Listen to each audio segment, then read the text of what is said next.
रुपए चोरी करने का एहसास तब हुआ जब युवक रुपए लेकर फरार हो गए। बताया जा रहा है कि योगेश्वर वर्मा नाम का युवक चतरो बाजार से रुपए लेकर घर जा रहा था।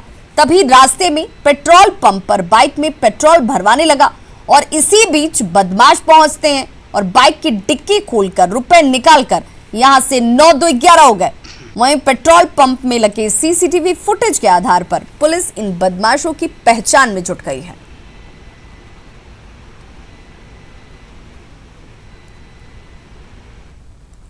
बिहार चुनाव को लेकर जेएमएम और आरजेडी की राहें अलग हो चुकी हैं। जेएमएम ने महागठबंधन से अलग चुनाव लड़ने का ऐलान कर दिया है। 7 सीटों पर पार्टी बिहार में चुनाव लड़ेगी। मुख्यमंत्री हेमंत सोरेन ने कहा है कि बिहार चुनाव में राजनीतिक समीकरण में चीजें जेएमएम के हिसाब से फिट नहीं बैठी।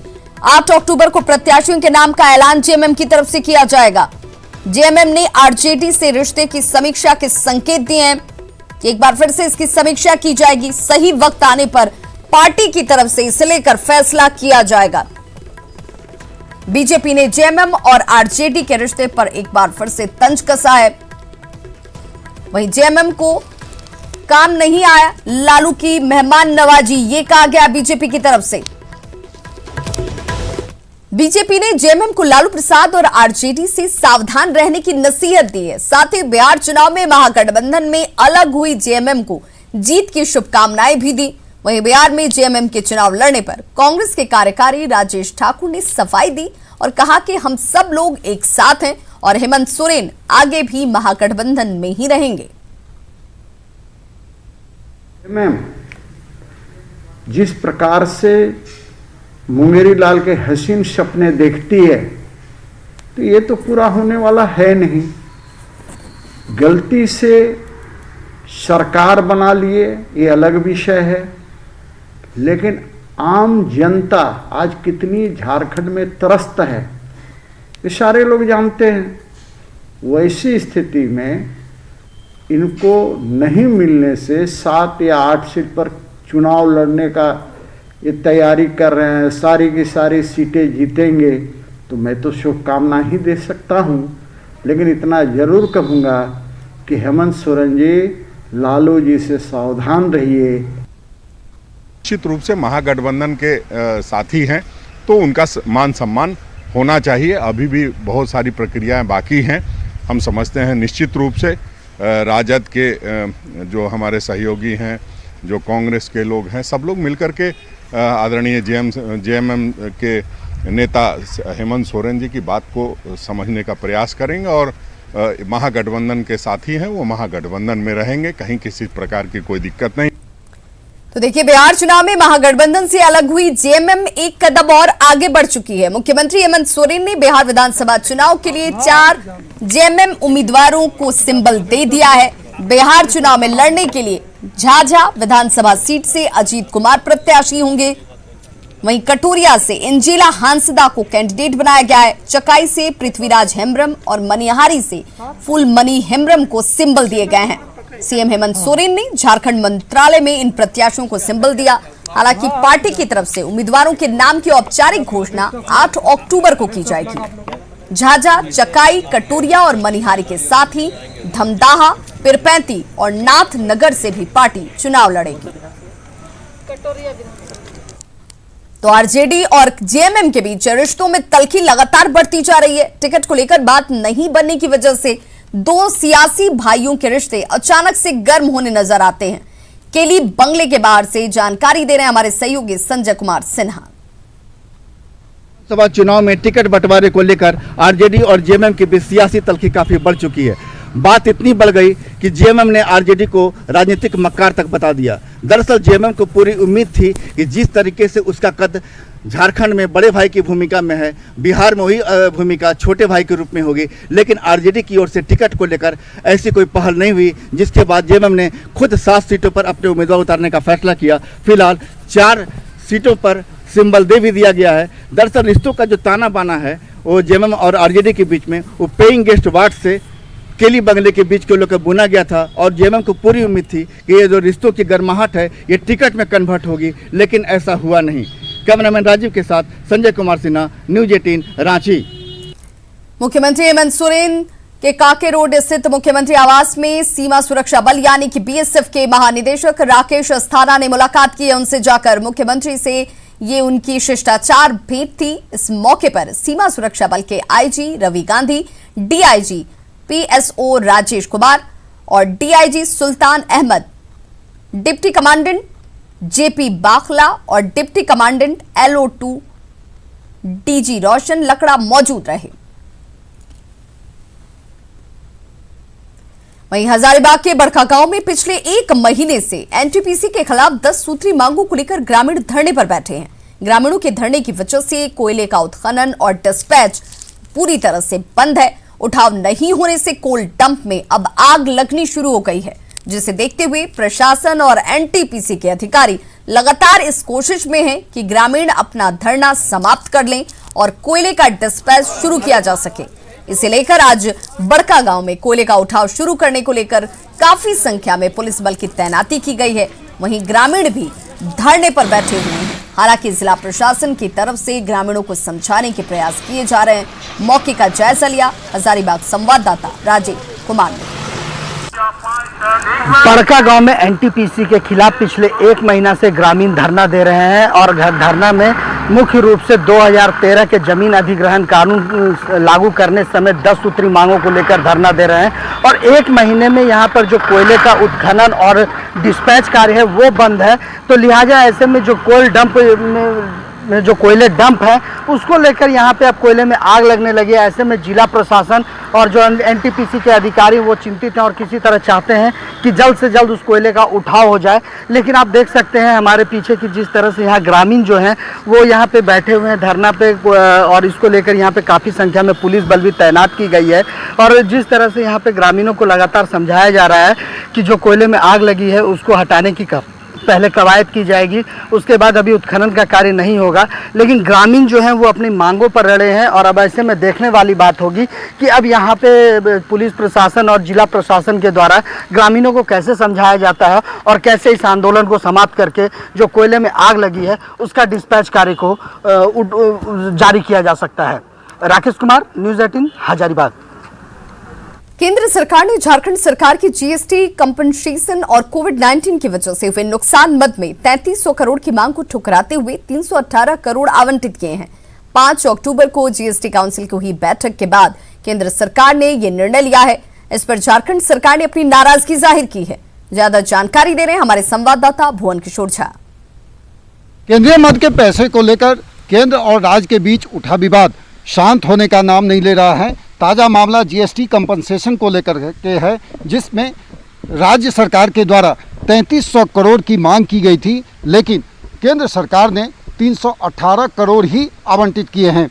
इस तरह से देखें तो 5 अक्टूबर को जीएसटी काउंसिल की हुई बैठक के बाद केंद्र ने झारखंड सरकार को इस मद में 318 करोड़ ही आवंटित किए हैं, जिसके बाद राज्य सरकार ने नाराजगी जताते हुए केंद्र पर निशाना साधा है। कैमरा पर्सन केडी के साथ भुवन किशोर झा, न्यूज़ 18 रांची। झारखंड में कोरोना की रफ्तार कम होने के बावजूद कोरोना से होने वाली मौत का आंकड़ा लगातार बढ़ता जा रहा है। पिछले 24 घंटे में 10 और लोगों की मौत के साथ ही राज्य में कोरोना से मरने वालों की संख्या 757 हो गई है।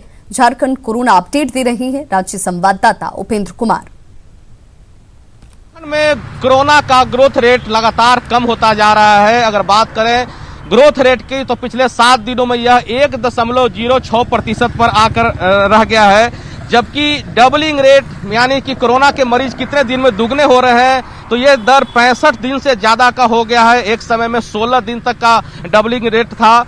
अगर बात करें रिकवरी रेट की तो राज्य में 87.86% का रिकवरी रेट है, जबकि मोर्टेलिटी रेट की बात करें तो ये 1 से भी कम यानी 0.85% का है। लेकिन दुखद बात यह भी है कि पिछले 24 घंटे में राज्य में कोरोना से 10 लोगों की मौत हुई है और राज्य में मरने वालों की संख्या जहां 757 पहुंच गई है, वहीं 847 कोरोना के नए केस मिले हैं और इस तरह से राज्य में कोरोना पॉजिटिव की संख्या बढ़कर 88,873 हो गई है। अभी भी 10,027 कोरोना के एक्टिव केस हैं, यानी कि वैसे लोग हैं जिनमें कोरोना का संक्रमण है। इसलिए अभी भी सजग रहने की जरूरत है, सावधान रहने की जरूरत है। कैमरामैन संत के साथ उपेंद्र, न्यूज़ 18 रांची। कोरोना संक्रमित शिक्षा मंत्री जगन्नाथ महतो की स्थिति गंभीर बनी हुई है। मेडका में भर्ती शिक्षा मंत्री की सेहत में मामूली सुधार हुआ है, लेकिन अब भी स्थिति गंभीर है। मेडका के डॉक्टर विजय मिश्रा ने बताया कि सीवियर कोविड निमोनिया की वजह से जगन्नाथ महतो के अब 80% लंग्स में इन्फेक्शन है। वहीं स्वास्थ्य मंत्री बन्ना गुप्ता ने कहा कि शिक्षा मंत्री की सेहत पर सरकार नजर बनाए हुए है। जब आए थे तो उनकी तबीयत काफ़ी ख़राब थी, सीवियर कोविड निमोनिया लेके वो भर्ती हुए थे। थोड़ा सा मार्जिनल इम्प्रूवमेंट हुआ है, स्टेबल हैं। अभी उनके जो ब्लड स्टेबल का मतलब ये होता है कि वो फर्दर डिटोरिएट नहीं किए। उसके अलावा उनके जो ब्लड के मार्कर्स हैं, जो हम ब्लड टेस्ट करते हैं जिसमें देखते हैं कि इन्फेक्शन किस तरीके से आगे बढ़ रहा है या घट रहा है, तो उसमें काफ़ी इम्प्रूवमेंट हुआ है। तो इस सब चीज़ों को देखते हुए एक एक्सपेक्टेशन है कि चीज़ें अभी तो स्थिर हैं, लेकिन होपफुली आगे इम्प्रूव करनी चाहिए। साहिबगंज सदर अस्पताल परिसर में बने मेंटल हॉस्पिटल अभी अस्पताल कर्मियों का बसेरा बना हुआ है। साल 2011 में बनकर तैयार मेंटल हॉस्पिटल अब तक शुरू नहीं किया जा सका। अस्पताल का उद्घाटन तत्कालीन स्वास्थ्य मंत्री हेमलाल मुर्मू ने किया था। अस्पताल शुरू होने की चर्चा तो खूब हुई, लेकिन विभाग के स्तर पर गंभीरता नहीं दिखाई गई। फिलहाल ये अस्पताल एम्बुलेंस कर्मी और गार्ड का बसेरा है। जायजा लिया संवाददाता निशांत कुमार ने। अस्पताल में मनः चिकित्सालय, ये नज़ारा आप देखें मनः चिकित्सालय का कि यूं ही पड़ा हुआ है। हम आपको अंदर का और नज़ारा दिखाना चाहेंगे कि मनः चिकित्सालय है और ये मेंटल हॉस्पिटल जो है वो तत्कालीन स्वास्थ्य मंत्री हेमलाल मुर्मू के समय में बनाया गया था। फिलहाल ये जो मेंटल हॉस्पिटल है, ये जो गार्ड हैं और जो एम्बुलेंस के स्टाफ हैं वो फिलहाल उसके लिए एक आसरा गृह बना हुआ है। मनः चिकित्सालय का उद्घाटन होने के बाद अब तक मनः कार्य चिकित्सा जो कार्यालय चिकित्सालय है वो अब तक शुरू नहीं किया जा सका है। हम आपको ये दिखाना चाह रहे हैं कि ये मेंटल हॉस्पिटल है, लेकिन फिलहाल इसका प्रयोग जो है वो स्वास्थ्य विभाग के अलग अलग कामों के लिए किया जा रहा है। ये गार्ड रूम बनाया गया है जहाँ पे अस्पताल परिसर के गार्ड रहते हैं। फिलहाल इसमें किसी तरीके का कोई काम शुरू नहीं हो सका है और फिलहाल ये चतुर्थ वर्गीय कर्मचारियों के लिए एक स्टाफ बसेरा बना हुआ है। जो एम्बुलेंस जो चलाते हैं वो ड्राइवर इसमें रहते हैं और जो अस्पताल परिसर में गार्ड हैं वो रहते हैं। हमारे साथ गार्ड मौजूद है, तो बताएंगे यहाँ पे क्या करते हैं आप? यहाँ हम लोग रहते हैं सर, ड्यूटी हॉस्पिटल में करते हैं। कह रहे हैं कि मनः चिकित्सालय फिलहाल अपने उद्देश्य में नाकाम है। निशांत, न्यूज़ 18 साहिबगंज।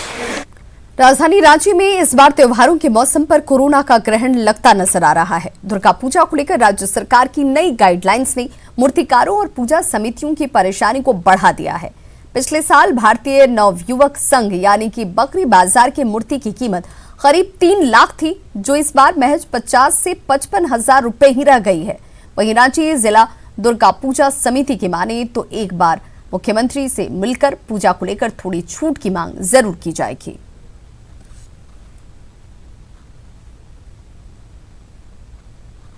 तो लोग बोल देते दुर्गा पूजा ना करें, इस तरह का गाइडलाइन नहीं होती है। बाकी राज्यों में भी ऐसा नहीं हुआ। गाइडलाइन दुर्गा पूजा का कम से कम 2 महीना पहले होना चाहिए। अभी एन टाइम में आप बोलते हैं मूर्ति सारे बन चुकी हैं, मूर्ति सब बुकिंग हो चुके हैं, आप रंग हो गया मूर्ति, आप बोलते हैं जो 4 फीट का मूर्ति, ये लोग कहाँ से करेगा? हम कहाँ से बनाएं छोटा मूर्ति? आज पूजा पंडाल वाले लोगों को डबल पैसे का खर्च भी हो रहा है और अंतिम समय में मूर्ति बनाना फिर इस थोड़े समय में संभव है। पंडाल बनाना है, लेकिन पंडाल को चारों तरफ से पर्दा से घेर देना है। तो पर्दा से अगर घेर देंगे पूजा पंडाल को तो मेंबर ही कैसे जाएंगे उसमें?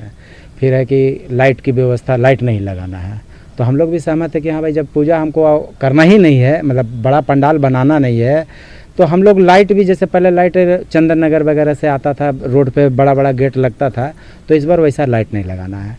लेकिन पूजा पंडाल के अंदर जहाँ माँ बिराजेगी वहाँ तो हम लाइट लगाएंगे ही। अरे लाइट रोड पर हम लोग सजाते तो वो नहीं लगाएंगे, लेकिन जहाँ माँ बैठी है वहाँ तो लाइट लगेगा। अब मूर्ति 4 फीट का मूर्ति में क्या दिखाइएगा दुर्गा जी को? जरा बताइए तो। शेर को दिखाएंगे, राक्षस को दिखाएंगे, दुर्गा जी को दिखाएंगे? कि हम लोग अपने दायरे में जहाँ पूजा होगा वहाँ प्रसाद भी बटेगा, भीड़ नहीं लगेगा। हम लोग अपना जो प्रसाद चढ़ेगा ही माता को, तो जो चढ़ेगा वो बटेगा भी। उसी तरह से उतना विद्युत व्यवस्था निश्चित तौर पे होगा कि माता का पूजा में दरबार एकदम जग जग रहे और दूसरा चीज पूजा में कोई व्यवधान नहीं हो। जमशेदपुर दुर्गा पूजा केंद्रीय समिति ने दुर्गा पूजा की तैयारी को लेकर एक अहम बैठक की। इसमें सरकारी निर्देशों की कमियों पर चर्चा की गई। इसे ठीक करने की मांग को लेकर 10 अक्टूबर को पूजा केंद्रीय समिति सदस्य सीएम से मुलाकात करेंगे। आपको बताते चलें कि कोलकाता के बाद दूसरे नंबर पर जमशेदपुर में भव्य रूप से दुर्गा पूजा मनाया जाता है, लेकिन नए गाइडलाइंस से इस बार पूजा की चमक फीकी पड़ सकती है। जो लोग बैठे हैं उन्होंने कुछ सोच के गाइडलाइन इशू किया है। कोई जरूरी नहीं है कि पूजा का विधि विधान और सब कुछ सरकार को पता होगा। उसमें दो एक असंगति है, एक वो माइक नहीं बजना, एक मूर्ति छूटा और एक आपका वो 7 आदमी रहना। हम लोगों का सेंट्रल पूजा कमेटी की तरफ से एक मीटिंग हम लोग किए हैं, उसमें 3-4 बिंदु पर सरकार से अनुरोध करने का हम लोग सोचे, जाके मुख्यमंत्री से मिलेंगे दोबारा।